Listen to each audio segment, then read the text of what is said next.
Новиот телекомуникационен центар во Скопје, дело на архитектот Јанко Константинов, предизвика значајно интересирање во архитектонската и градежничката средина, а доделувањето на наградата на весникот Борба за Социјалистичка република Македонија е своевидна потврда на ова интересирање. По тој повод, во Музеот на современа уметност во Скопје е отворена изложба на фотоси и проекти. За карактеристиките на најновото архитектонско остварување на Константинов зборува инженер-архитектот Васил Василевски, а разговорот со авторот го води уредникот на нашата емисија Глигор Чемерски. Вистинската модерна архитектура кај нас започнува по земјотресот во Скопје. За неговото подигање зедоа учество голем број на познати архитекти не само од нашата земја, него и од светот. Во тој процес македонската и југословенската архитектура добија неколку значајни остварувања, како и неколку значајни неимари. Свеж е примерот на телекомуникациониот центар во Скопје, чиј автор е архитектот Јанко Константинов. Неговиот архитектонски опус започнал во духот на монотонијата и крутоста од функционализмот на Баухаус стилот, па преку Ниемајер и романтизмот на алто и скандинавската архитектура, за да се исцело зафати во Америка на проучување на стилот на Рајт, Саринен и Мис Ван дер Роје.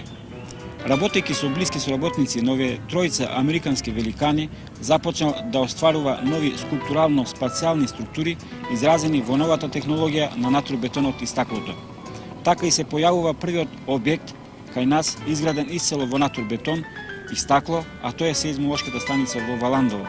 Потоа се гради педагошката гимназија и медицинскиот центар во Скопје и најпосле телекомуникациониот центар во Скопје, која ја конисува неговата досегашна работа, а со кое дело повторно ја добива Републичката награда за архитектура за 1974 година, што ја доделува весникот Борба. Но не само тоа, тој учествува на голем број распишани конкурси од областа на архитектурата и урбанизмот, на кои добива голем број на награди и откупи, кои уште еднаш ја потврдуваат неговата висока креативна способност. На крај да се послужиме со зборовите на познатиот американски архитект Пол Рудолф, кој вели: архитектот треба да се занимава со проблемите на визијата, символизмот и содржината, а тоа Јанко Константинов успешно го постигнува. Јанко, макар што ти си еден од протагонистите на природниот бетон кај нас, можеби не е лошо да го почнеме нашиот разговор токму со природата на овој материјал, натурбетонот. Материјал кој, мора да признам, е помалце искомпромитиран од масовната употреба кај нас, па многу мина протестираат дека добиваме еден сив град и така натаму и така натаму. Меѓутоа, јас како случај член на жирито, кој и самиот имам известни резерви кон овој материјал, гласав за твојот објект без многу резерви, бидејќи ми се стори и се уште мислам дека е така, дека ти низ својот последен објект, поштата или телекомуникациониот центар, ги употреби неговите најдобри својства, што ни покажа дека од него може да се создаваат многу нешта. Скулптурални, орнаментални и други ефекти, што не само што се дел од архитектурата, туку се дел и од една поширока пластична насоченост кај тебе, која би ја нарекол еден вид аскетска естетика.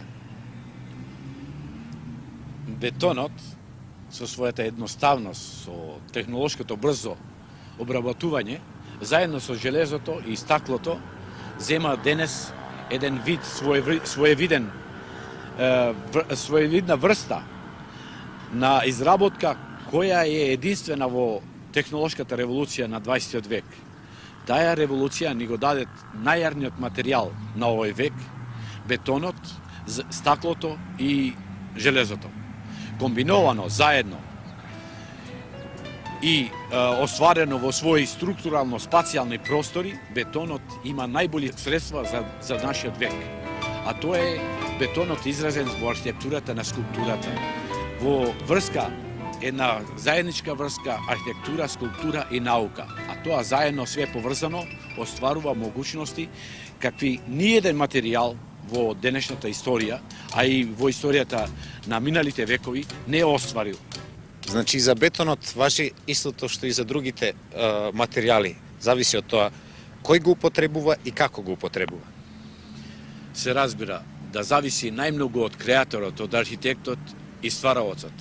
А материјалот не игра улога, он ако е способен и талентован, он може со секој материјал да остварува нови форми, нови визии за еднината.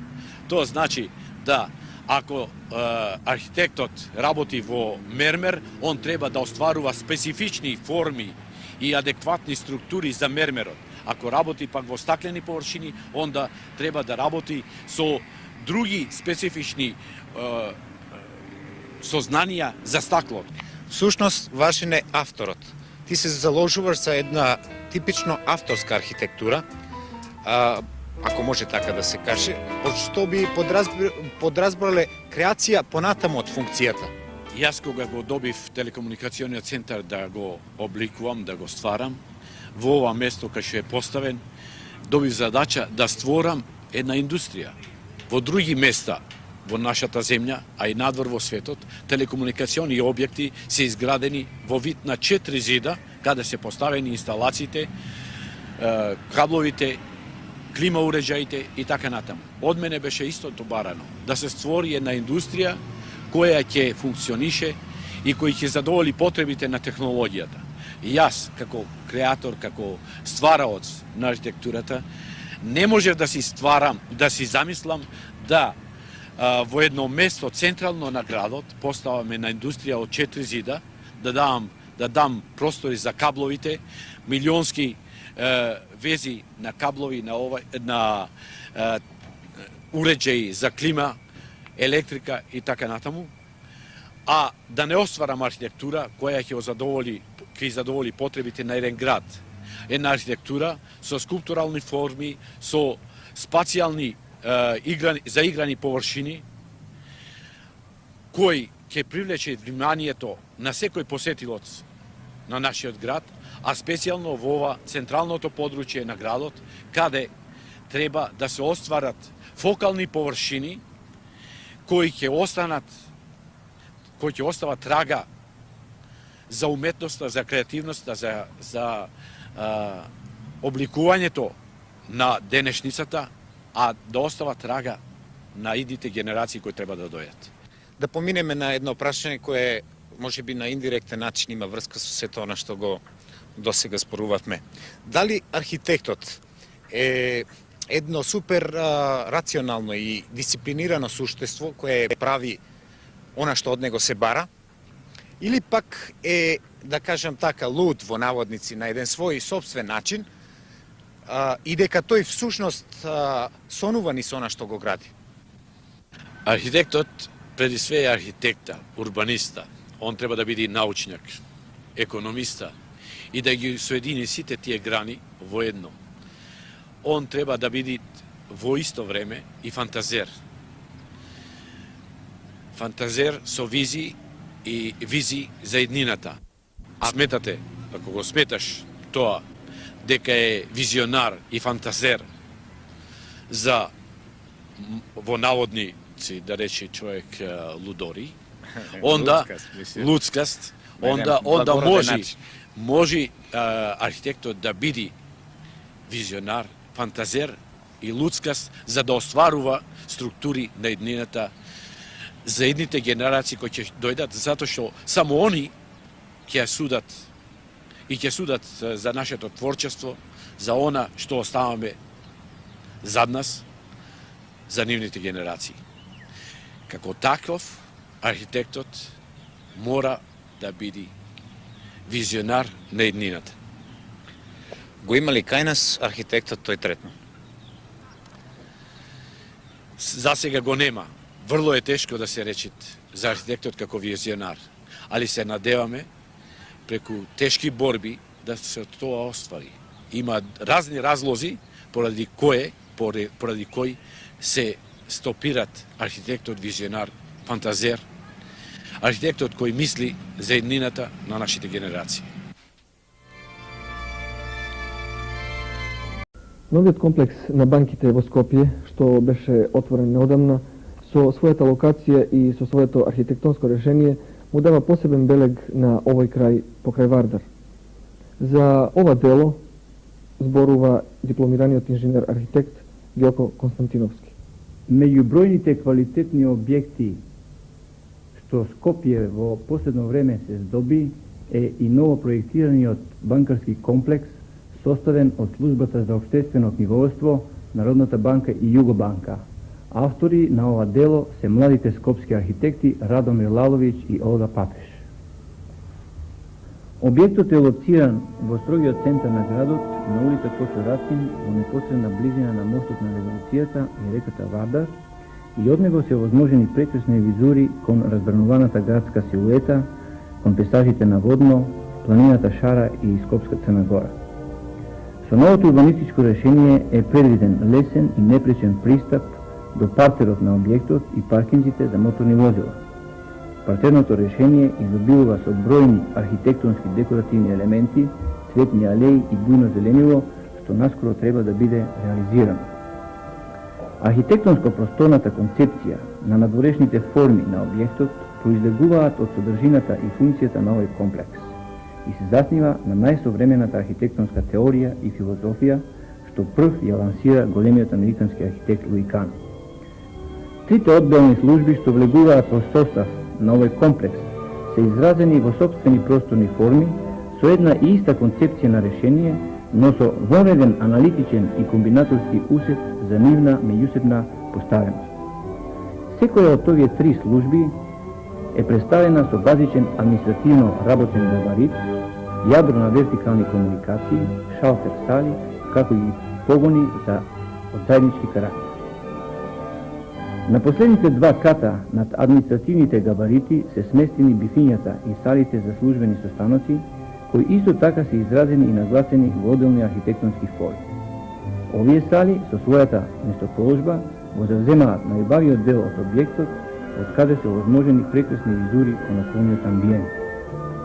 Трите административни габарити со височина од 7, 9 и 11 ката се допираат на едно заедничко вертикално комуникационо јадро од заеднички карактер, околу кое се сместени помошните простори. Ова централно јадро по потреба ги обединува трите одделни служби во една целина и едновремено овозможува лесен и непосреден меѓусебен контакт. Во избата, длабоко под нивото на теренот, се сместени сефовските служби и сефовите кои се решени на најсовремен начин од аспект на техничките и технолошки постигања од оваа област. На ова ниво се сместени бројни гаражи и паркинзи за службениците и странките. Вредно е во овој момент да се спомене дека во периодот кога требаше да се настапи во реализирањето на идеите за интериерното решение, избувна неоправдано несогласие помеѓу инвеститорот и проектантот заради непочитување на авторските идеи. Архитектот Радомир Лаловиќ со болно срце беше принуден да го напушти понатамошното реализирање на објектот заради тоталното неразбирање од страна на инвеститорот за интериерното решение, кое е всушност органски поврзано со архитектонско-просторното решение на објектот. Заради непочитување и самоволното однесување кон неговите идеи, се направени груби грешки во правилното користење на административните простории во високите габарити. Овие работни простории, чија површина е предвидена за 100% користење на работниот простор, и кои се решени во слободна квадратна основа со периферно поставен конструктивен систем, тотално ослободена од вертикалните комуникации што се сместени во отделен габарит, се раздробени во ситни класични канцеларии што го намалуваат работниот ефект на службениците. Од друга страна, негативниот ефект уште повеќе се зголемува со лавинското решение на ходниците, како и со големиот процент на неискористени површини фрлени во ходници и холови. Ниските габарити од приземје и кат што се распоредени околу трите високи објекти со своите пропорции ја надополнуваат вонено добро целосната просторна композиција на градежниот комплекс. Скулптурните форми, како на секундарните елементи на овој објект, така и на целосната негова просторна композиција, со нагласување на природната структура на основните градежни материјали, ја потенцираат творечката дарба на авторите, кои успешно ја обединиле инвенцијата, конструкцијата, материјалот и функцијата во единствена целина.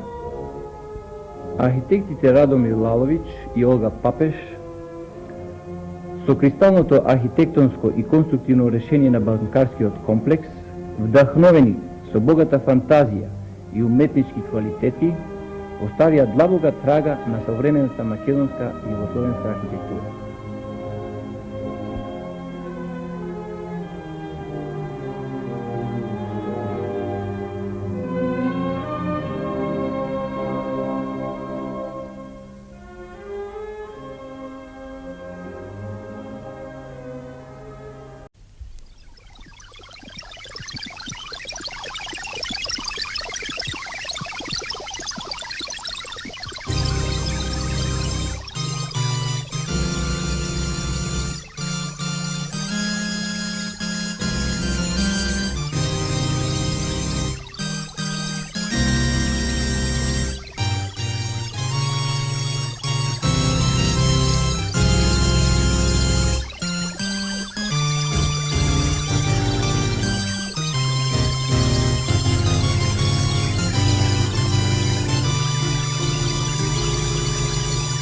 Постои едно подрачје од реалноста на современиот град, кое е присутно на секој чекор, но за кое може би токму затоа свесноста сосема доцни.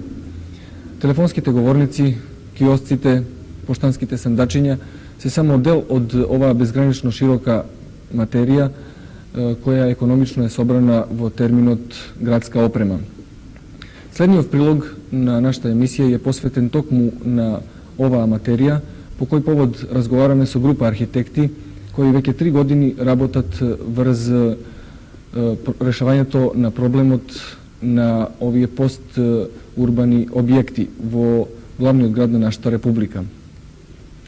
Александар Николски, инженер-архитект, доцент на архитектонско-градежниот факултет во Скопје. Проблематиката со која се зафативте со вашите колеги не е карактеристична само за нашиот град, за нашиот МИГ, туку постои насекаде во светот. Како на овој проблем се гледа во другите средини?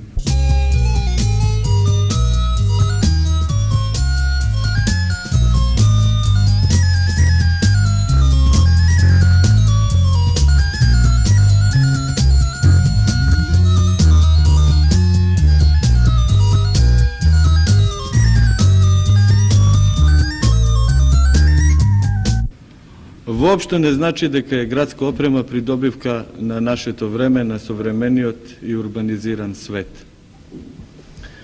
Причина што овој проблем почна да се разгледува во големите европски и други светски градови, во овој обем, во еден широк обем, е таја што самата градска опрема или мобилиер, како ја викаат, намештај, градскиот намештај, го загушува градскиот простор, ги загушува важните пешачки прометници, важните пешачки пунктови, скверови и што е најгоре тротоари. Имено се работи за автобуски станици, автобуски настрашници кои пружат заштита од дожд и ветер, за огради кои луѓето ги заштитуваат од саобраќајот, за сигнализација во градовите кои луѓето правилно ги упатуваат да се снавоѓаат во градот. Постои еден карактеристичен случај со Париз, кој што по секоја цена сакаше да ја реши градската опрема во градот и за таа цел беше распишан меѓународен конкурс 72 година. Резултатите од тој конкурс беа изложени во една галерија на увид на публика. Конкурсот донесе 73 решења.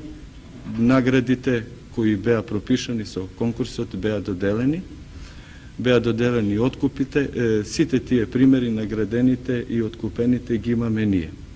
Прашањето на градска опрема е комплексно и прилично тешко. Сите градови го решаваат на различни начини. Секој пат со тежнение да тоа биде што поуспешно. Тука постојат многу фактори кои влијаат. Еден од тие фактори може да биде конкретно и климатскиот фактор кој при нашето решение беше доста важен.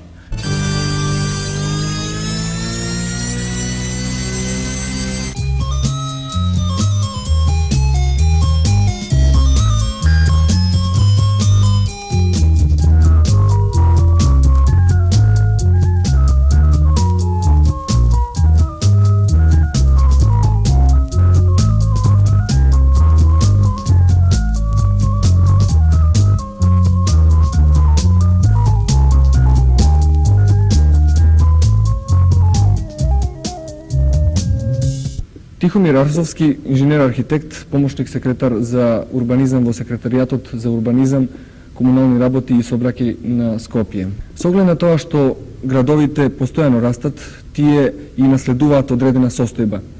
Какво е наследството на Скопје на она што го викаме градска опрема? За жал, Скопје нема традиција во таа смисла, меѓутоа овие напори што сега собранието на општината на град Скопје ги прави во соработка со универзитетот и во соработка со Центарот за култура и информации, ми се чини дека ќе вродат со плод и ние ќе предложиме на градот едно квалитетно решение и едно квалитетен приступ кон оформување на градските простори. Ние овие проекти ги разгледувавме и од повеќе аспекти и сакавме да го решиме проблемот всушност на регулатива на поставување на таква опрема во градот, проблемот на естетскиот аспект на едно наше определување кон една форма и на еден карактеристичен модел што треба да го карактеризира како градот Скопје како град со една своја обликувана форма на градска опрема. Естетскиот аспект е секако важен. Ние овде во Скопје и пред земјотресот и по земјотресот имавме многу обиди, меѓутоа тоа беа индивидуални обиди каде што естетскиот аспект не беше доволно студиран и не беше предложено решение кое можеше градот да го акцептира и да го прифати како едно свое решение.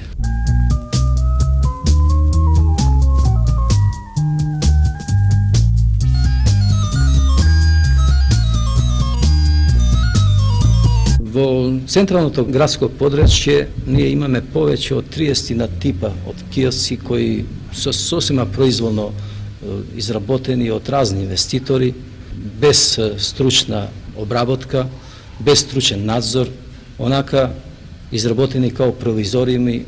Тоа се разни дучани на кондураджи, шивачи, бербери и други разни занаечиски сервиси.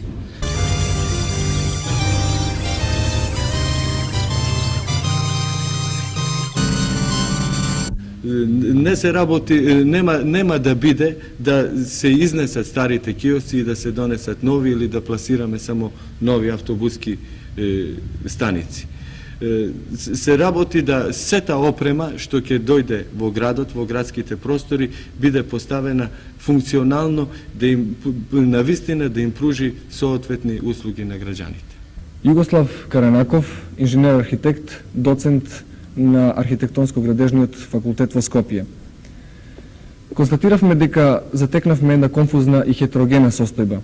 Вие предлагате еден конструктивен и позитивен проект за да се создаде ред. Објаснете го предлогот на вашата група. При решавањето на овој задаток пред проектантите се појавија повеќе проблеми кои што треба да бидат уште во самиот почеток решени. Како прво е да се изнајде една основна мерна модуларна единица која што ќе одговара за повеќе намени кои што доваѓаат во предвид да се употребуваат во овие киосци. Така низ една обстојна и широка студија усвоена е една основна мерка од 1,90 м која воглавном одговара на сите потреби за киосците. Втор проблем беше тој да киосците се состават од минимален број на елементи за што побрза и полесна монтажа и демонтажа на поедини локации. И како трет елемент, кој што е, може да кажем, еден од најважните, това е да со своите обликовни квалитети, киоскот како таков може да се уклопи во скопската урбана средина. Основниот модул или киоск, овде како може да го наречеме, се состои од 5 елементи. И това елементи на кров, кои што се овде склопени во 4 дела, потоа елементи на столбови, кои што го носат кровот, елементи на испуната на киосците, тоа се овие страничните делови, кои одговараат на продажен простор, затворен простор, од оваа страна има врата и од другата страна излог, а можат да се монтираат на која било страна од основното кучиште на модулот.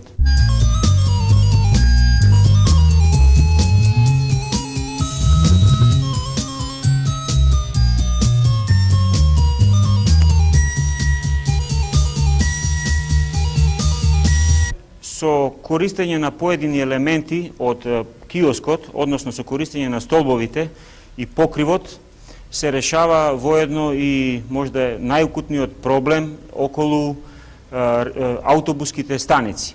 Односно се формираат со крововите настрешници, кои што можат да ги примат патниците за автобусите и да ги заштитат од основните елементарни непогоди, од дожд и ветер.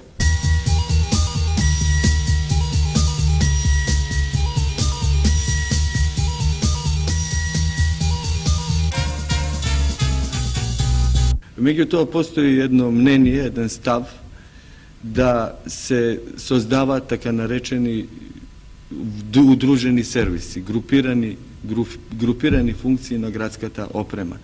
Се работи да објектите од градската опрема не бидат растурени низ тротоарот, низ улицата, низ скверовите, туку да максимално се соберат и бидат поставени на едно место.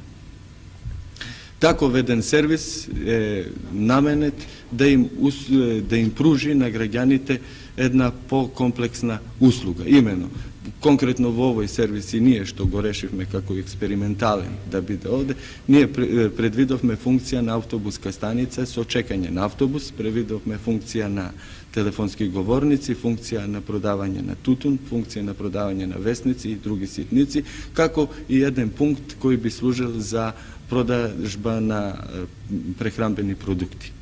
Најпосле, кој е се заинтересиран за реализација на овие постурбани објекти? Преди се, најмногу се заинтересирани граѓаните, кои со право очекуваат да хаотична ситуација од многу места во Скопје се реши. Што е најинтересно, нивните примедби се однесуваат најмногу на естетскиот изглед на постојната градска опрема. Имено тие се против загушувањето кое е настанало на местото плоштад, на плоштад Слобода, на Бит пазар и на други изразити пунктови у градот кои се наполнети со објекти од различен карактер, како што се киосци, телефонски говорници, кои се неорганизирани, кои се естетски на многу ниско ниво. Всушност, групата заинтересирани корисници ќе оформи еден вид на свој конзорциум преку кој ќе иде инвестирањето на изведбата на овие објекти. Работа е само на собранието и на нас, и на Центарот за култура и информации, да најдеме соодветен изведувач, да тоа и квалитетно се изведе од квалитетни материјали какви што ги предлагаме. Можноста на техничката реализација на овој проект е скоро реализирана, може да кажеме. Постојат одредени индустријски капацитети во нашата република кои што работат со овој материјал, односно со таква пластика. Тоа е погонот на трескава струга, така да и околу реализацијата, финална реализација на овој проект ќе нема поголеми проблеми. Собранието на општината на град Скопје секако со ангажирање на сите своји стручни служби, че и ангажирање на сите општествено-политички институции, че помогне за реализација на овој потфат, кој е доста важен и битен за развојот на нашиот град и за квалитетно оформување на сите површини, сите неуредени површини во градот.